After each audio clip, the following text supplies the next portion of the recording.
Merci Vincent, ravie de te retrouver et ravie de revenir dans cet amphithéâtre à Vento.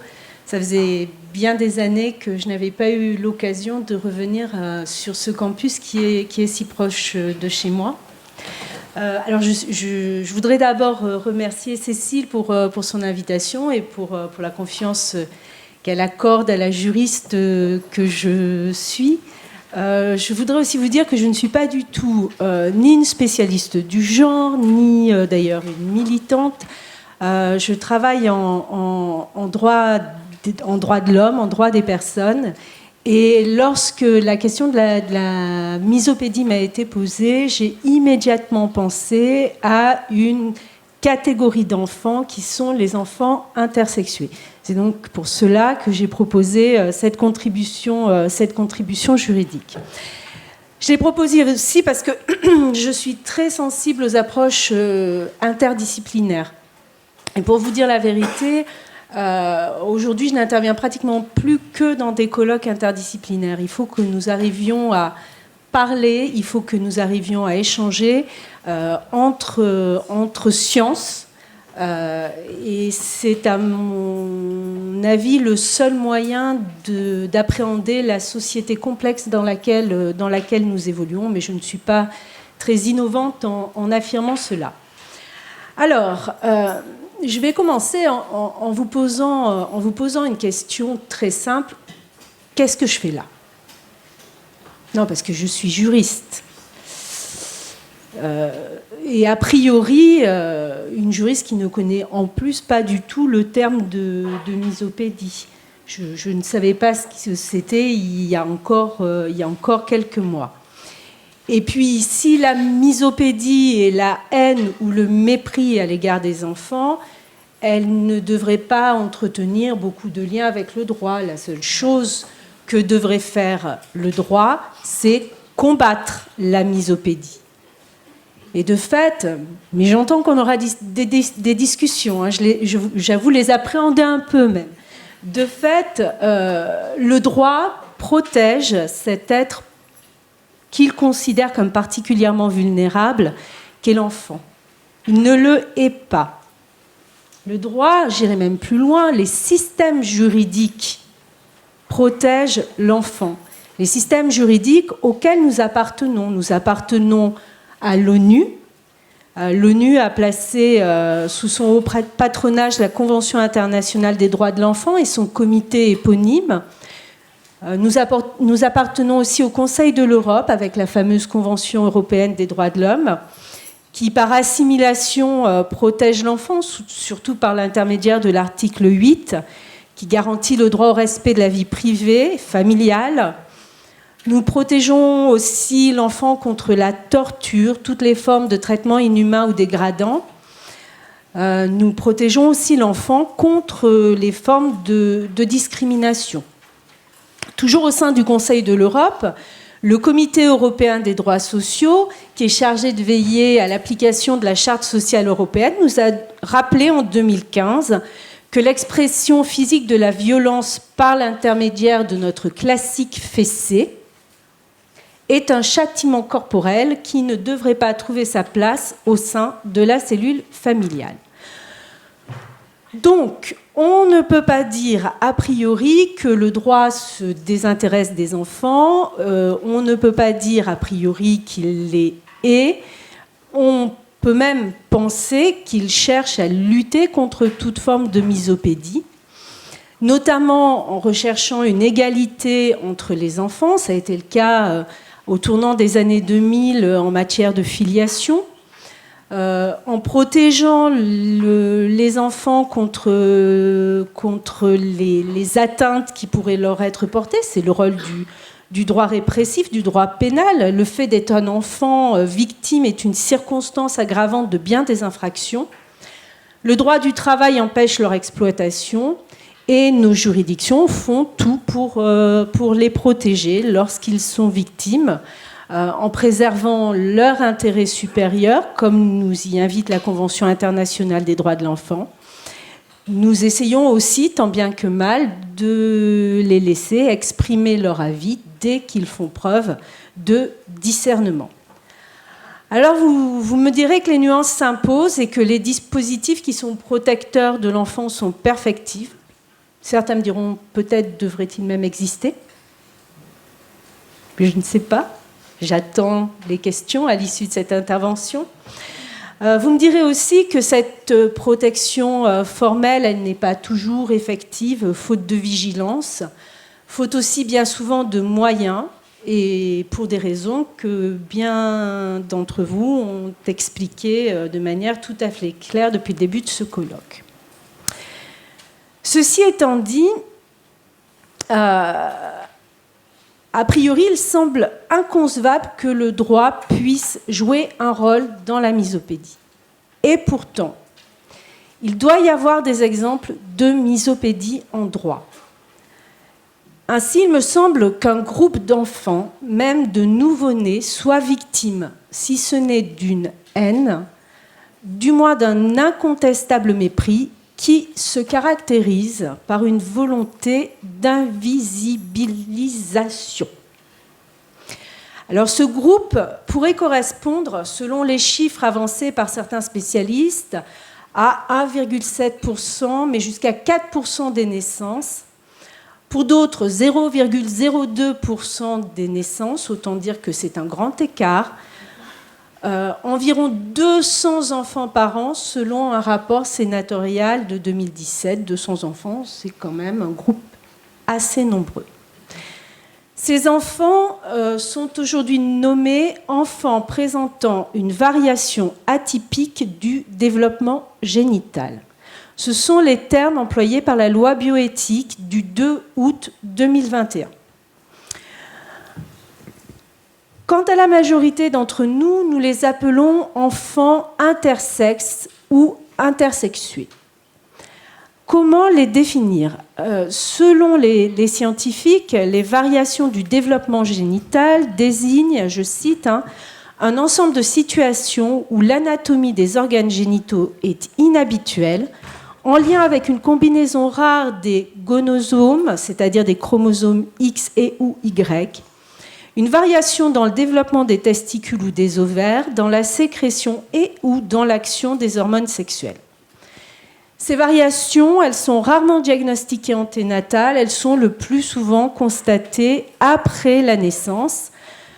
Dans certains cas, qui sont des cas assez rares, le diagnostic vital peut être engagé lorsque l'enfant souffre d'infections récidivantes qui peuvent affecter ses reins en particulier. Alors, dans ces rares hypothèses de danger, le droit de la bioéthique est clair. Et pardonnez-moi, je vais vous citer des textes. Le premier texte très clair, c'est l'article 16-3 du Code civil qui nous précise qu'il ne peut être porté atteinte à l'intégrité du corps humain qu'en cas de nécessité médicale pour la personne ou à titre exceptionnel dans l'intérêt thérapeutique d'autrui. Ce texte même est prolongé par un second alinéa. Le consentement de l'intéressé doit être préalablement recueilli, hors les cas où son état rend nécessaire une intervention thérapeutique à laquelle il n'est pas à même de consentir. Alors évidemment, pour les enfants, le consentement passera par la bouche de l'autorité parentale, c'est-à-dire les adultes, que l'on dit auteurs, à savoir les parents. Un dernier texte juridique, et je cesse de vous embêter, c'est le Code de la santé publique, qui sur ce point retranscrit peu ou prou le Code de la déontologie. Il prévoit qu'aucune intervention mutilante ne peut être pratiquée sans motif médical très sérieux et sauf urgence ou impossibilité sans information de l'intéressé, sans son consentement. C'est la raison pour laquelle le Comité national de bioéthique, dans son avis 132, a clairement indiqué que concernant les enfants intersexués, les actes, qu'ils soient précoces ou tardifs, doivent répondre à une nécessité médicale en présentant un bénéfice thérapeutique. En d'autres termes, pour tous les cas les plus nombreux et divers dans lesquels le diagnostic vital n'est pas engagé, l'intervention chirurgicale devrait être proposée à une personne mature parce que ces interventions sont irréversibles. Et pour autant, aujourd'hui encore, il n'est pas interdit formellement d'intervenir dans tous les cas d'ambiguïté. Et cela n'a pas été totalement modifié par la dernière loi bioéthique du 2 août 2021. Pourquoi ? Car il a été majoritairement considéré que ce n'est pas à la loi d'interdire aux praticiens de santé d'intervenir. Probablement aussi parce que le droit français et notre société ne connaît que des petits garçons et des petites filles et que les parents espèrent, et c'est bien naturel, parfait. Il faut donc assigner un de ces deux sexes, non plus à la naissance, mais dans les 3 mois au plus tard. C'est l'article 57 du Code civil et je reviendrai. Alors, la combinaison des normes juridiques que je viens d'évoquer ici, c'est-à-dire le refus d'interdire les actes chirurgicaux n'engageant pas de diagnostics vitaux et l'obligation d'assignation d'un sexe dans un délai très bref, me paraissent caractériser, et je parle de manière tout à fait objective, une forme de misopédie juridique à l'égard d'un groupe d'enfants portés à la vie sans être parfaitement et incontestablement filles ou garçons. Mais peut-être un peu des deux. Or, il convient de se demander si cette misopédie à coloration juridique pourrait être effacée. Et vous voyez, je suis désolée, mais je suis à l'opposé de ce que j'essaie d'expliquer. Je suis juriste, je suis binaire. Vous aurez donc un plan en 2 parties pour cette intervention, à savoir, premièrement, la traduction de la misopédie par le droit. On ne peut pas dire que le droit n'a pas évolué à l'égard de la pratique médicale, mais une chose est sûre, il nie toujours le corps intersexué. Je souhaiterais revenir sur ces 2 points, j'insiste. C'est toujours binaire chez des juristes. Pour le coup, vous ne serez que très rarement surpris de ce point de vue. Alors, concernant les personnes intersexuées, on peut dire qu'il y a eu une évolution du droit vers la science, ou pour la science. Et c'est vrai qu'il serait malhonnête d'affirmer que le droit ne cherche pas à encadrer la pratique médicale à l'égard des enfants intersexués.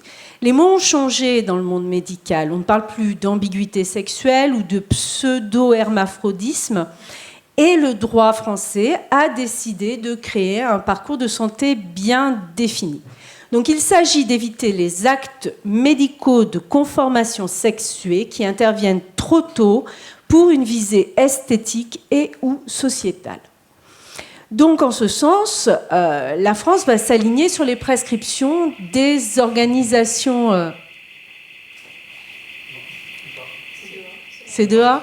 On reste ? Ouais ? D'accord. Ok.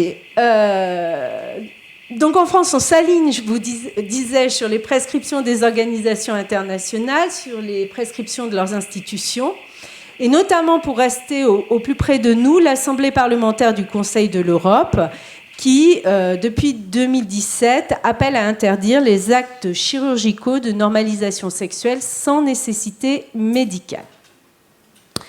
Alors je voudrais exprimer ce que vivaient les enfants, et pour l'exprimer, je voudrais m'en remettre à un cas qui a été porté devant la Cour européenne des droits de l'homme, puisque la Convention européenne des droits de l'homme, c'est mon domaine de spécialité de recherche. Ce cas a hélas été déclaré irrecevable par la Cour européenne des droits de l'homme. Cette affaire, c'est une affaire M contre France. C'est une affaire M contre France qui donc a donné lieu à une décision d'irrecevabilité en 2022. Elle concerne une personne qui est née en 1977, donc c'est une personne qui est plus jeune que moi. Cette personne a fait l'objet d'opérations et de traitements de féminisation, car elle est venue au monde dans un état d'intersexuation que, je cite, caractérisé par une petite verge enlysée, 2 testicules, une cavité vaginale, un orifice unique, un cariotype XY, pas d'utérus ni de dérivés mullériens. Je ne vais pas décrire les 5 opérations que cet enfant a subies, mais on y parle de castration, de clitoridoplastie, de dilatation du vagin par bougirage, c'est-à-dire pénétration par des bougies pratiquées par l'équipe médicale, par le parent et par l'enfant lui-même, in fine. Je connaissais l'utilisation des bougies dans les actes sadomasochistes. La Cour européenne des droits de l'homme nous en avait parlé amplement, mais pas dans des hypothèses comme celle-ci. Alors, vous parliez tout à l'heure de projection d'ailleurs des adultes et de son rôle dans la misopédie, et vous comprendrez évidemment des projections dont on parle ici, parce qu'en fait, cette pratique du bougirage, c'est simplement pour envisager la sexualité future de cet enfant intersexué. Et la sexualité future de cet enfant intersexué, c'est une sexualité comme la conçoivent ses parents et les médecins, qui sont probablement, eux, tout à fait assignés à un sexe qu'ils considèrent comme classique. Alors, ce parcours médical, il a duré des années, ça a été un échec. Il a créé de graves troubles psychologiques, un statut de travailleur handicapé, puis une assignation qui est peu convaincante. Et le problème, c'est que la requérante, puisqu'elle a été conformée en femme, la requérante a véritablement pris conscience de sa situation qu'à l'âge adulte, et en tout état de cause, bien après la prescription de l'infraction pénale de violence volontaire sur mineur de 15 ans. Son action en France est donc rejetée, car elle est prescrite, et puis bon, elle n'a vraiment pas de chance, parce que son avocat n'a jamais invoqué l'article 3 de la Convention européenne des droits de l'homme devant les juridictions internes. Or, pour que l'action de la France soit recevable, il faut que le texte ait été invoqué devant les juridictions nationales. Il faut que l'État puisse se défendre par lui-même. Donc la Cour a considéré que la requête était irrecevable, mais elle l'a fait après avoir constaté que les faits relevaient bien de l'article 3 de la Convention européenne des droits de l'homme, qui est un droit intangible, on ne peut pas y porter exception, et il prohibe toute forme de traitement inhumain, dégradant ou de torture. En l'occurrence, si un pareil cas se présentait recevable, il ne fait absolument aucun doute que nous serions condamnés par la Cour européenne des droits de l'homme. Dis-moi, il me reste beaucoup de temps. C'est bon, je suis tranquille? Bon. Je ne vous ennuie pas? Donc, alors je continue. Alors, moi, je trouve que la décision de la Cour européenne des droits de l'homme, elle est un peu décevante. Pourquoi? Parce que quand il s'agit de droits intangibles, comme l'article 3 de la Convention européenne des droits de l'homme, parfois, elle contourne un peu les exigences très fermes de la recevabilité. Elle l'a fait, alors par exemple, pour les violences policières. On a été condamné pour violences policières.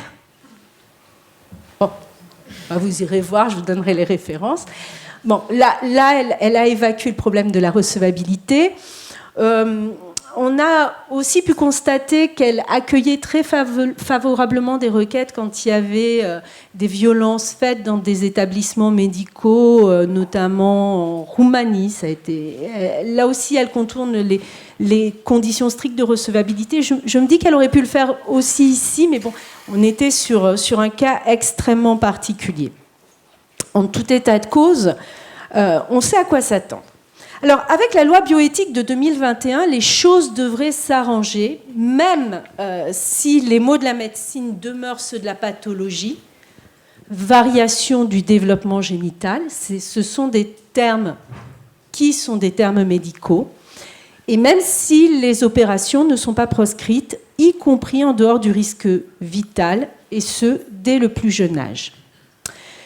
Ce qui est sûr, c'est que le droit va encadrer l'action médicale individuelle par une prise en charge des enfants par des équipes pluridisciplinaires qui vont devoir poser un diagnostic, présenter des propositions thérapeutiques et surtout envisager leurs conséquences, dans le respect d'un principe qu'on appelle le principe de proportionnalité, qui est extrêmement important en droit, c'est-à-dire que l'acte médical, quel qu'il soit, ne doit pas faire encourir des risques qui sont disproportionnés au regard du bénéfice qui est escompté. Et surtout, l'abstention thérapeutique est aujourd'hui une proposition qui est clairement énoncée. Elle se double d'une obligation d'information de l'enfant, ce qui implique qu'on attende qu'il ait un minimum de discernement. Et le discernement peut venir avant la majorité. Donc, obligation d'information de l'enfant et de sa famille.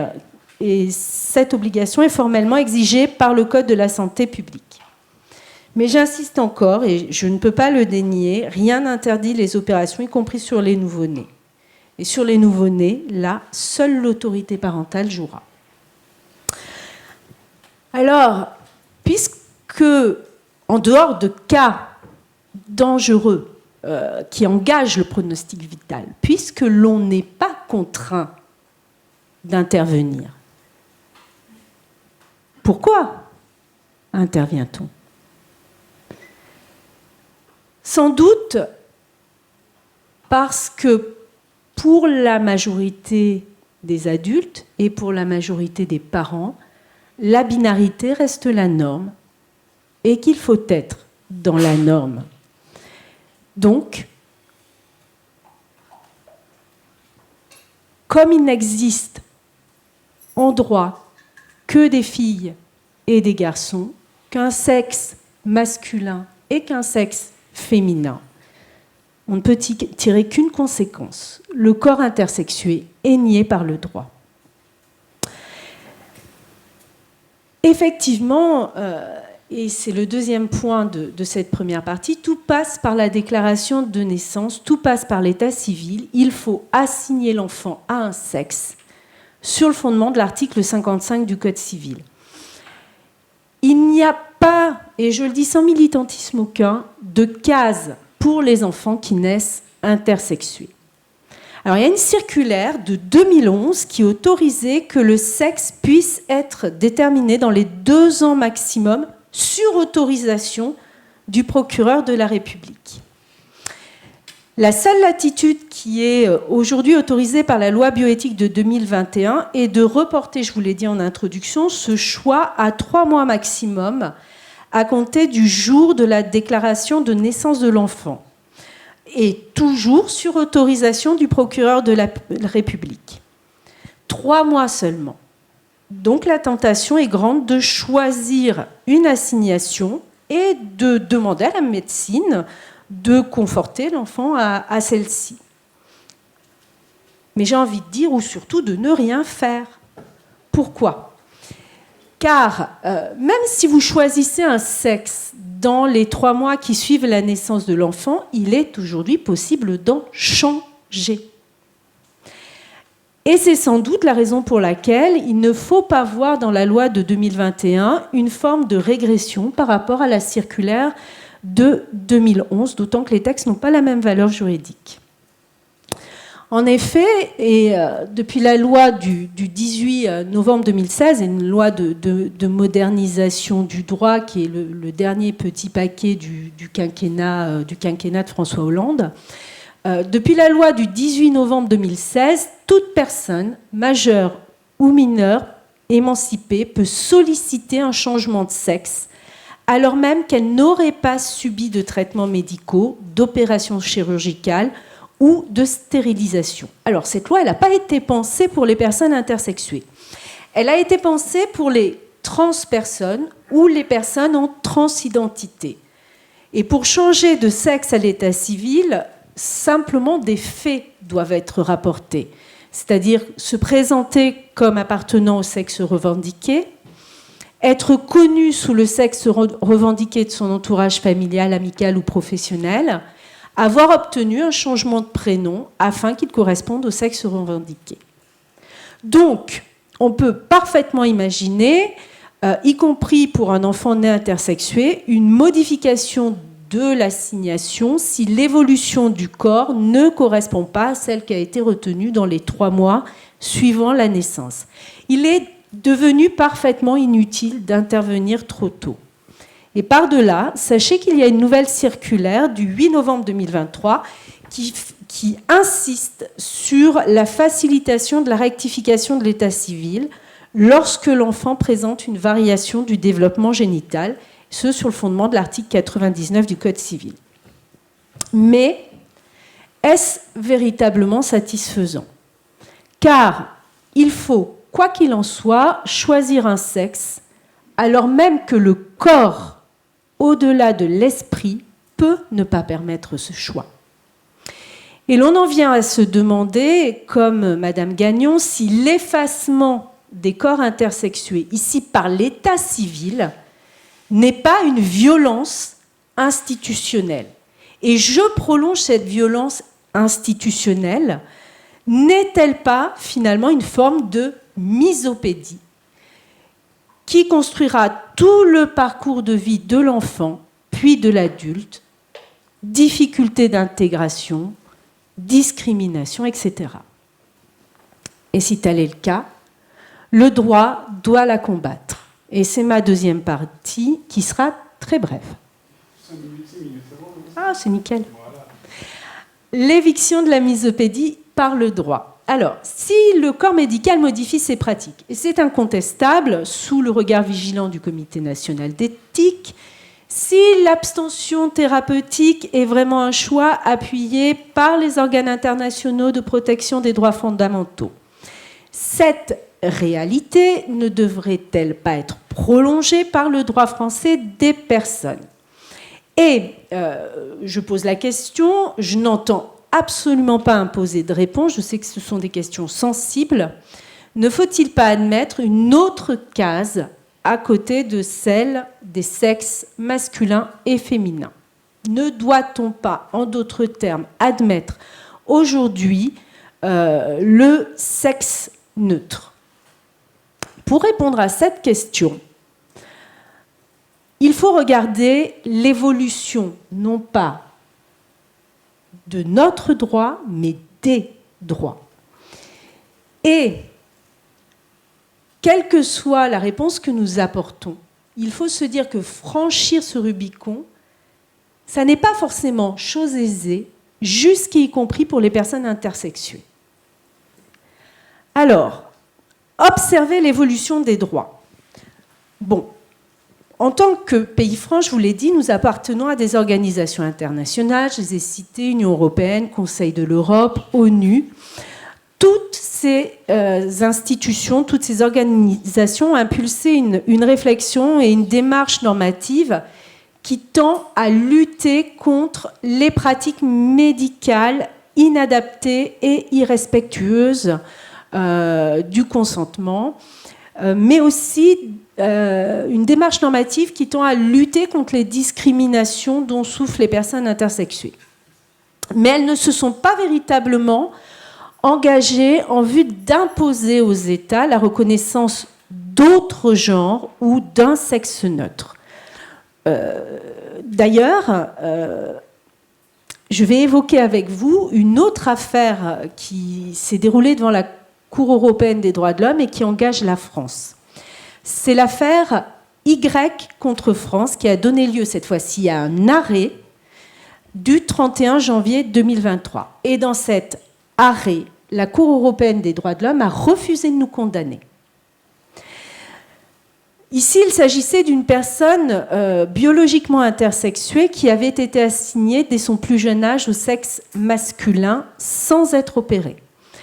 Et dans ses 70e années, cette personne sollicita le tribunal de Tours en exigeant la mention neutre sur son acte d'état civil. Sur la fin de sa vie, elle voulait que la mention neutre apparaisse sur son acte d'état civil. Elle a obtenu gain de cause à Tours, mais sur appel et sur pourvoi en cassation, finalement, elle a perdu devant les juridictions françaises.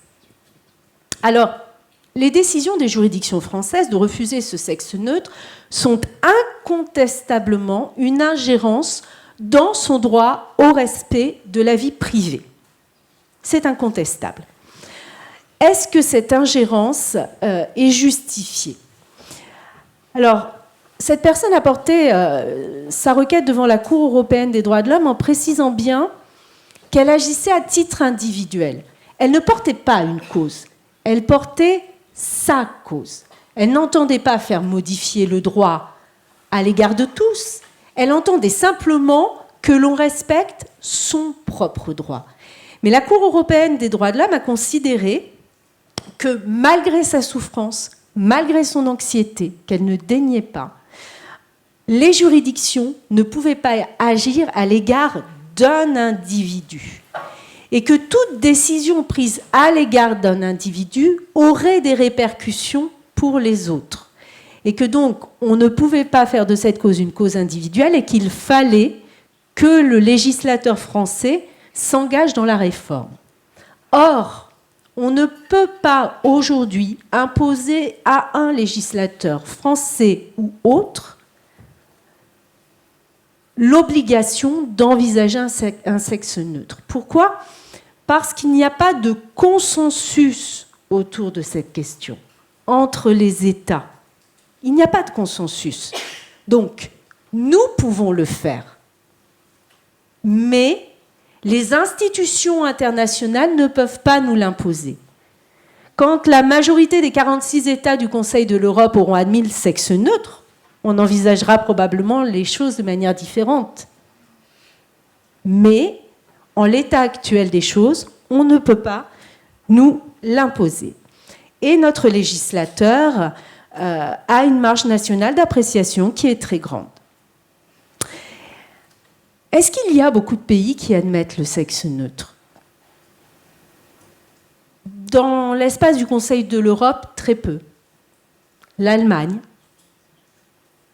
Malte. Certains, à la différence de la France, n'acceptent pas le sexe neutre, mais reportent longtemps la détermination du sexe. C'est le cas de la Finlande, c'est le cas du Portugal. Cela revient à ne rien imposer. Or, les murs européens, là encore, les États sont très minoritaires. Australie, Malaisie, Népal, Nouvelle-Zélande, Afrique du Sud. Certains admettent la mention X, y compris sur les passeports. Peut-on alors franchir le Rubicon et admettre la case X ou neutre? Pourquoi pas? Rien ne nous en empêche juridiquement.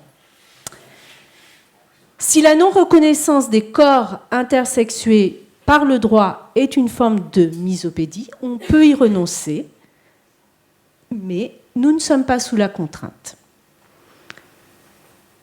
Alors je vais ouvrir le débat.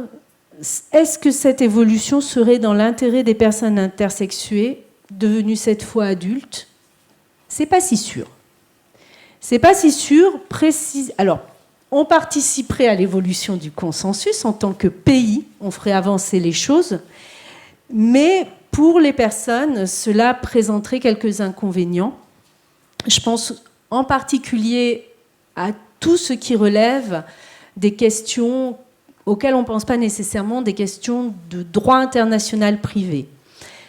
Si je suis une personne intersexuée, que je vais en Pologne et que je désire me marier avec une personne de sexe féminin ou masculin, parce que la Pologne ne reconnaîtra pas tout de suite les personnes. Bah, la Hongrie, oui, j'ai pas osé, ça me...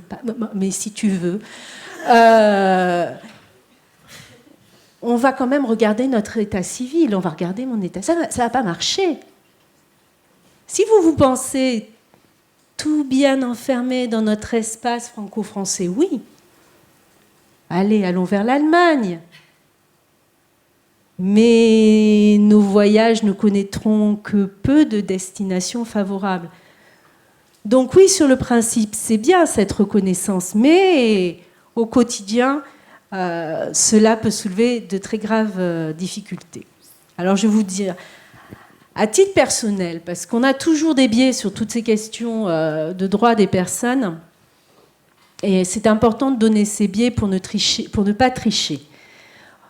À titre personnel, je pense qu'on n'a qu'une vie et que le droit au bonheur peut, à mon sens, suggérer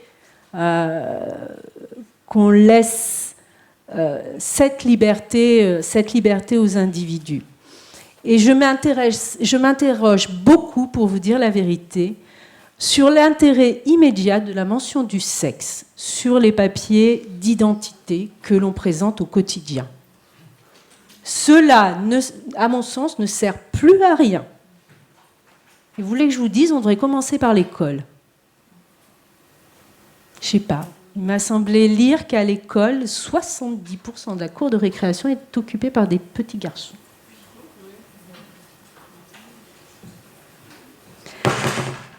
Voilà, ce sont des questions. Je n'ai pas de réponse et je ne prétends pas en avoir. En tout état de cause, je vous remercie pour votre patience et pour votre écoute.